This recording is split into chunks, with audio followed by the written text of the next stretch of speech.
மாறி போட்டான் நாறு நாரா கேட்டி காஞ்சு போட்டான் பூவை போல வாடி இப்போ ஓடுறோம் பார் நிம்மதிய தேடி எப்பா இதுக்கு மேல தாங்காதுடா பாடி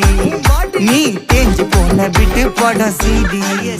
அப்போ இப்படி இருந்த நீ இப்போ இப்படி ஆயிட்ட ரொம்ப மாசு காட்டினவன் இப்போ ஃபியூஸ் போயிட்ட